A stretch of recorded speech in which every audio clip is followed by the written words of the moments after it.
My dear students, we have the History and Civilization course. We deal today with the late Middle Ages, specifically the 14th century, which was the century of plagues and the century of the poor and revolt. We have an introduction. The 14th century was disastrous for Britain as well as of most of Europe because of the effect of wars and plagues. Probably 1/3 of Europe's population died of plague. Hardly anywhere escaped its effects. Britain and France suffered too from the damages of war. In the 1330s, England began a long struggle against the French crown. In France, villages were raided or destroyed by passing armies. France and England were exhausted economically by the cost of maintaining armies.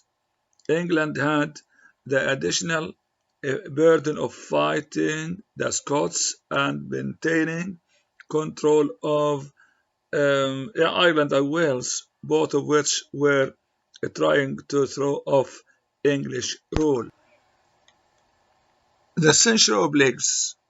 The year 1348 brought an event far more important than the creation of a new order of chivalry. This was a terrible plague known as the Black Death, which reached almost every part of Britain during 1348-49.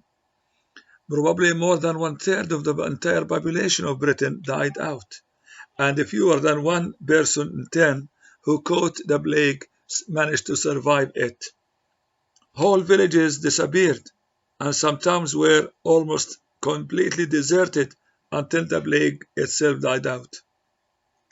After the Black Death, there were other plagues during the rest of the century, which killed mostly the young and the healthy.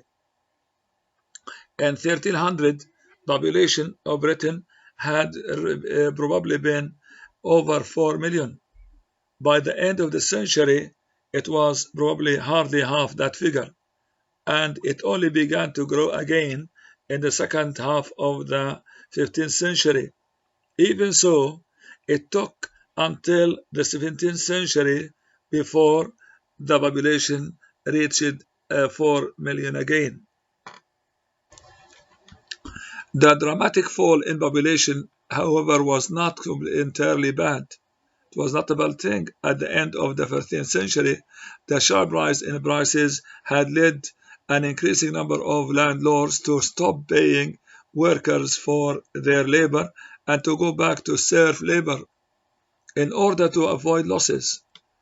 In return, villagers were given land to farm, but this tenanted land was often the poorest land of the manorial state. After the Black Death, there were so few people to work on the land that the remaining workers could ask for more money for their labor. We know they did this because the king and the parliament tried again and again to control wage increases. We also know from these repeated efforts that they cannot have been successful. The poor found that they could demand more money and did so. This finally led to the end of serfdom. Now we turn to the second subject, the poor in revolt. It is surprising that the English never rebelled against Edward III.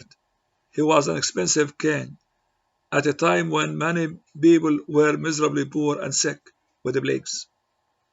At the time of the Black Death, he was busy with expensive wars against France and Scotland. The demands he made on merchants and peasants were enormous, but Edward III handled these people with skill. The new tax had led to revolt, but there were also other reasons for discontent.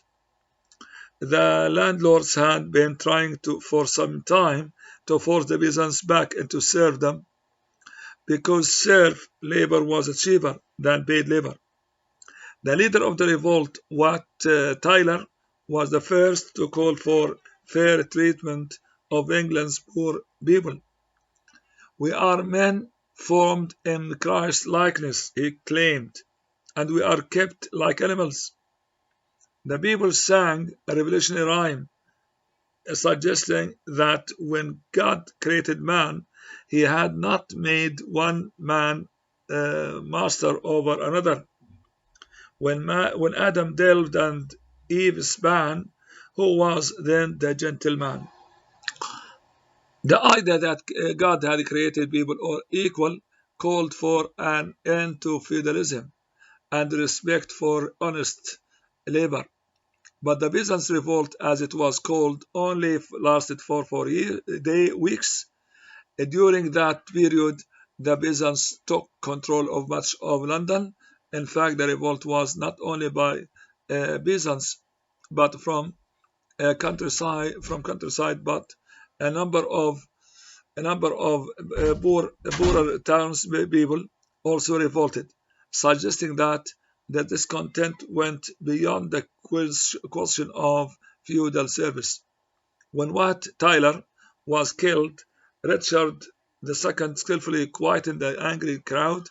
He promised to meet all the poor people's demand, including an end to serfdom, and the people peacefully went home. As soon as they had gone, Richard's position changed. Although he did not try to enforce the tax, he refused to keep his promises to give the peasants their other demands. "Serfs you are," he said, "and serfs you shall remain." His officers hunted down other leading rebels and hanged them. But the danger of revolt by the angry poor was a warning to the king, the nobles, and to the wealthy of the city of London. Thank you very much. And my dear students, if you have got any questions, please let me know. Thank you very much.